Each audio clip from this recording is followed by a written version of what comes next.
কোরআনে কারীমে আসসালামু আলাইকুম ওয়া রাহমাতুল্লাহি ওয়া বারাকাতুহু বিসমিল্লাহির রহমানির রহিম। সম্মানিত দর্শক, এক ভাই মেসেঞ্জারে একটা প্রশ্ন নোট করেছেন। একজন বলেছেন মক্কায় মুআজ্জামায় 15টি দোয়া কবুলের স্পেসিফিক জায়গা আছে, পৃথিবীর অন্য কোথাও দোয়া কবুল হওয়ার এরকম সুনির্দিষ্ট জায়গা নাই, এমনকি মদিনা শরীফও এমন কোনো জায়গা নেই যেখানে দোয়া করলে দোয়া কবুল হবে। বিষয়টি সম্পর্কে জানতে চাই। শুধু দর্শক, মদিনা শরীফের যে কথাটি বলা হয়েছে এটা সঠিক নয়, বরং কোরআনে কারীমের আয়াতের বিরোধী একটি কথা। কোরআনে কারীমের সূরা নিসার 64 নম্বর আয়াতে আল্লাহ পাক রব্বুল আলামিন যেই মেসেজ আমাদেরকে দিয়েছেন সেখান থেকে নস্সে কতঈ তথা অকাট্য দলিলের মাধ্যমে সাব্যস্ত হয় যে রসুল করিম সাল্লাল্লাহু আলাইহি ওয়াসাল্লামের কাছে তথা রওজা শরীফের কাছে উম্মত যদি দোয়া করে সেই দোয়া আল্লাহ পাক রব্বুল আলামিন তাগিদ সহকারে বলেছেন, নিশ্চয়তা সহকারে বলেছেন দোয়া কবুল হয়। আসুন প্রথমে আমরা আয়াতটি একটু শুনে নেই। আল্লাহ পাক রব্বুল আলামিন বলছেন, ওয়ালাউ আন্নাহুম ইয যালামু আনফুসাহুম, যদি তারা তাদের নফসের উপর জুলুম করে, মানে গুনাহ করে, জাউকা, জুলুম করে আপনার কাছে যদি আসে, জাউকা, আপনার কাছে যদি আসে, ফাস্তাগফারুল্লাহ, এবং আল্লাহর কাছে যদি তারা ইস্তেগফার করে, ওয়াস্তাগফার লাহুমুর রাসূল, এবং রসুলও যদি তাদের জন্য ইস্তেগফার করে, লাওয়াজাদুল্লাহ তাওয়াবার রহিমা, তাহলে তারা আল্লাহকে তওবা কবুলকারী দয়াকারী পাবে। এই আয়াতে জাউকা শব্দ সরাসরি একেবারেই স্পষ্টভাবে কথার প্রমাণ বহন করে। কোনো ধরনের অস্পষ্টতা নাই যে রসুল করিম সাল্লাল্লাহু আলাইহি ওয়াসাল্লাম রওজা শরীফে গেলে, মানে নবীজির কাছে গেলে এবং সেখানে যদি দোয়া করে, দোয়া ইস্তেগফার করে, আল্লাহর কাছে ক্ষমা প্রার্থনার দোয়া করে, আল্লাহ পাক রব্বুল আলামিন নিশ্চিতভাবে সেই দোয়া তওবা কবুল করে নেন। এখানে যে কা শব্দটি এসেছে, আপনার কাছে যদি আসে, এই আশাটা রসুল করিম সাল্লাল্লাহু আলাইহি ওয়াসাল্লামের জীবদ্দশার জন্য প্রযোজ্য এবং রসুল করিম সাল্লাল্লাহু আলাইহি ওয়াসাল্লামের ইন্তেকালের পরেও প্রযোজ্য। মানে ইন্তেকালের পরে রসুল করিম সাল্লাল্লাহু আলাইহি ওয়াসাল্লামের রওজায়ে পাকে যাওয়া, নবীজির কাছে যাওয়া এবং রসুল করিম সাল্লাল্লাহু আলাইহি ওয়াসাল্লামের রওজা শরীফে গিয়ে আল্লাহর কাছে দোয়া করা, এটা কোরআনে কারীম দ্বারা প্রমাণিত যে রসুলের কাছে, মানে রওজা শরীফে দোয়া করা, দোয়া ইস্তেগফার করা, এটা সুনির্দিষ্ট জায়গা, স্পেসিফিক জায়গা যেখানে আল্লাহ পাক রব্বুল আলামিন দোয়া কবুল করেন বলে সুনির্দিষ্টভাবে, সুনিশ্চিতভাবে আল্লাহ পাক রব্বুল আলামিন বলেছেন। শুধু দর্শক, এই আয়াতটা ইবনে তাইমিয়া সহ ইবনে তাইমিয়ার যারা ছাত্র এবং ইবনে তাইমিয়ার ভাবাদর্শে যারা চলেছে এবং এখনো চলে, তারা এই আয়াতটাকে রসুল করিম সাল্লাল্লাহু আলাইহি ওয়াসাল্লামের জীবদ্দশার সাথেই সংশ্লিষ্ট করেন, প্রয়োগ করেন। অথচ ইবনে তাইমিয়ার ছাত্র ইবনে কাসির, তাফসির ইবনে কাসির একটি ঘটনা এনেছেন। আমরা সেই ঘটনাটি আপনাদের সামনে উপস্থাপন করতে চাই।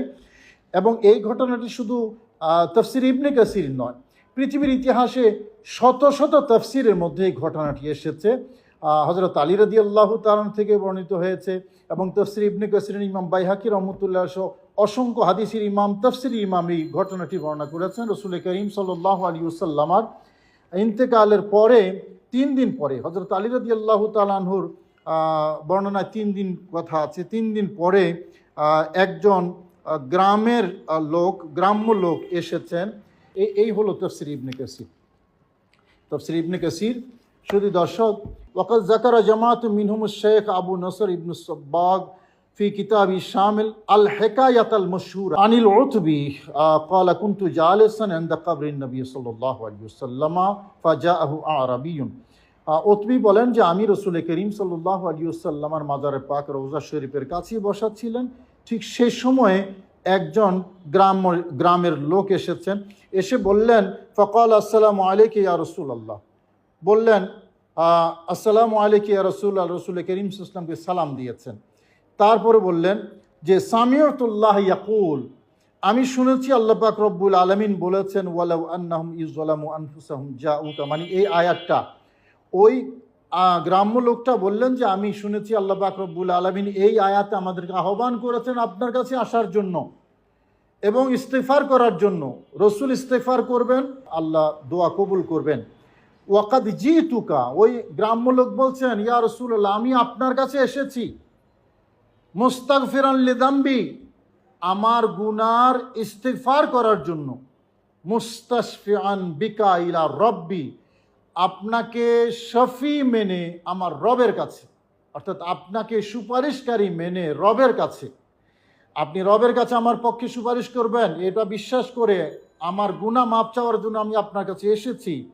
অতঃপর 2 লাইন কবিতা পড়লেন, আমি 2 লাইন কবিতা আর এখানে পড়ছি না।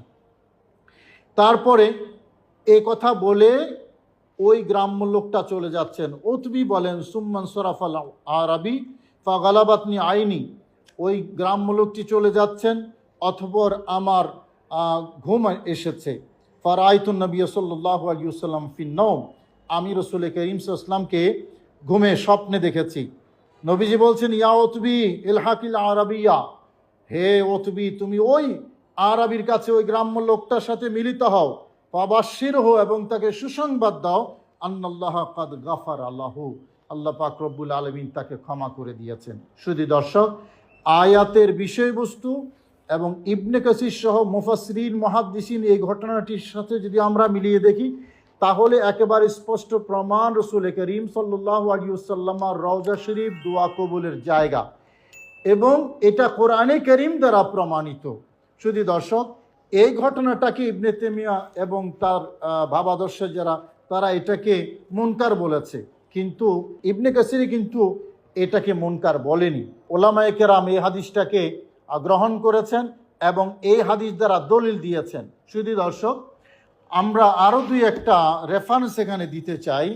আমার হাতে যে কিতাবটি আছে সেই কিতাবটি হলো শাওয়াহিদুল হক, আল্লামা ইউসুফ নবহানি রহমতুল্লাহি আলাইহ। এই কিতাবের মধ্যে আছে যে ফাইন্না মাযহাবা মালিক ওয়া আহমদ ওয়া শাফিঈ রাদিয়াল্লাহু তাআলা আনহুম ইস্তিহবাবু ইস্তিকবালিল কবর শরীফ ফিস সালাম ওয়াদ দুআ, অর্থাৎ ইমাম মালিক, ইমাম আহমদ, ইমাম শাফিঈ, এই 3জন ইমামের মাযহাব হলো রাসূল করিম সাল্লাল্লাহু আলাইহি ওয়াসাল্লামকে সালাম দেওয়া এবং নবীজির রওজা শরীফে দোয়া করার সময় নবীকে সামনে নিয়ে দোয়া করা মুস্তাহাব। 3 ইমাম মুস্তাহাব ফতোয়া দিয়েছেন। নবীজির রওজা শরীফ যদি দোয়া কবুলের জায়গা না হয় মুস্তাহাব কিভাবে হয়, এবং এটা সুনির্দিষ্ট আমরা আগে কোরআনে কারীম এবং তাফসীর থেকে সেই দলিলটা দিয়েছি। আশ্চর্যের বিষয় হলো ইবনে তাইমিয়া তার কিতাবে লিখেছেন ইমাম মালিক রহমতুল্লাহ আলাইহি রসুলের দরবারে রসুলের রওজা শরীফের দিকে ফিরে দোয়া করাকে তিনি নাকি অপছন্দ করেছেন, অথচ এটা একটা মিথ্যা রটনা ইমাম মালিকের বিরুদ্ধে। ইবনে তাইমিয়ার বক্তব্যের মধ্যে একটা মিথ্যা অপবাদ দেওয়া হয়েছে ইমাম মালিক রহমতুল্লাহর দিকে, অথচ কাজী আয়াজ রহমতুল্লাহ সহ অসংখ্য জলিলুল কদর আইম্মায়ে হাদিস ইমাম মালিকের এ কথাটা বর্ণনা করেছেন। শুধু তাই নয়, খলিফা মনসুর যখন রাসূল করিম সাল্লাল্লাহু আলাইহি ওয়াসাল্লামের রওজা শরীফ জিয়ারত করতে এসেছিলেন, এটাও ইমাম মালিকের কিতাবে আছে, ইমাম মালিকের সূত্রে কিতাবের মধ্যে আছে। তখন একটু বড় বড় আওয়াজে কথা বলছিলেন, ইমাম মালিক ডাক দিয়ে বলেছেন, হে খলিফা, তুমি এই জায়গায় উচ্চ আওয়াজে কথা বলো না, কারণ আল্লাহ পাক রব্বুল আলামিন নিষেধ করেছেন। খলিফা মনসুর আওয়াজ নিচু করে ফেললেন।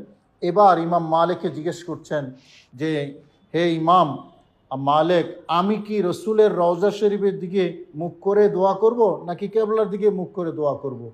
তখন ইমাম মালিক রহমতুল্লাহ বলেছেন, আপনি এই রসুল করিম সাল্লাল্লাহু আলাইহি ওয়াসাল্লামের রওজা শরীফের দিকে মুখ করেই দোয়া করবেন।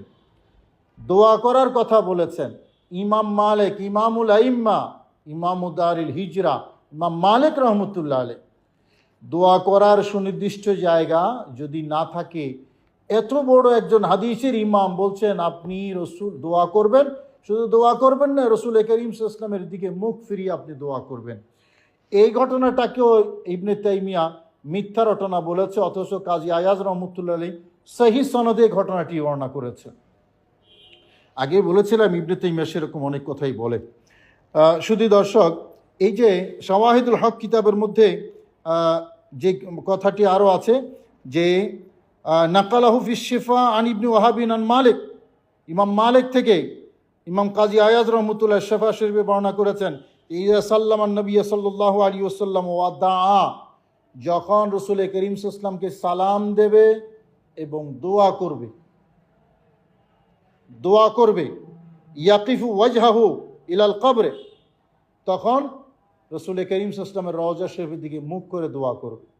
দোয়া যদি না থাকে, ইমাম মালিক রহমতুল্লাহ আলাইহি সুনির্দিষ্টভাবে বলছেন যে রসুল করিম সাল্লাল্লাহু আলাইহি ওয়াসাল্লামের রওজা শরীফে দোয়া করবে। শুধু দর্শক, এই হলো আমরা খুব সামান্য কয়েকটি রেফারেন্স মাত্র দিয়েছি কোরআনে কারীম, উতবির ঘটনা, ইমাম মালিক, ইমাম আহমদ বিন হাম্বল, ইমাম শাফির মাজহাবের কথা, এবং খলিফা মনসুরের কথা, এবং শেফা শরীফের রেফারেন্স। আশা করি বিষয়টি ক্লিয়ার হয়ে গেছে। মূলত রসুল করিম সাল্লাল্লাহু আলাইহি ওয়াসাল্লামের রওজা শরীফ শুধু দোয়া কবুলের জায়গায় নয়, পৃথিবীর মধ্যে শ্রেষ্ঠতম একটা জায়গা, যেখানে দোয়া করলে আল্লাহ পাক রব্বুল আলামিন দোয়া কবুল করেন।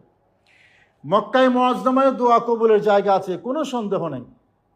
তো মক্কা শরীফের দোয়া কবুলের জায়গা আর মদিনা শরীফ দোয়া কবুলের জায়গার মধ্যে পার্থক্য হলো, মক্কা শরীফের দোয়া কবুলের জায়গাগুলো অধিকাংশই প্রমাণ হয়েছে বা নির্ধারিত হয়েছে হাদিসের মাধ্যমে, আর মদিনায় পাক রসুল করিম সাল্লাল্লাহু আলাইহি ওয়াসাল্লামের রওজা শরীফে দোয়া করার কথার প্রমাণ আল্লাহ পাক রব্বুল আলামিন কোরআনে কারীমে বলেছেন সূরা নিসার ৬৪ নম্বর আয়াতে, যারা দেখে তারা দেখে, আর যারা চোখ থাকতেও দেখে না তারা চোখ থাকতে অন্ধ। আল্লাহ পাক রব্বুল আলামিন আমাদেরকে সঠিক বুঝদান করুন, সঠিক বিশ্বাস লালন করার তৌফিক নসিব করুন।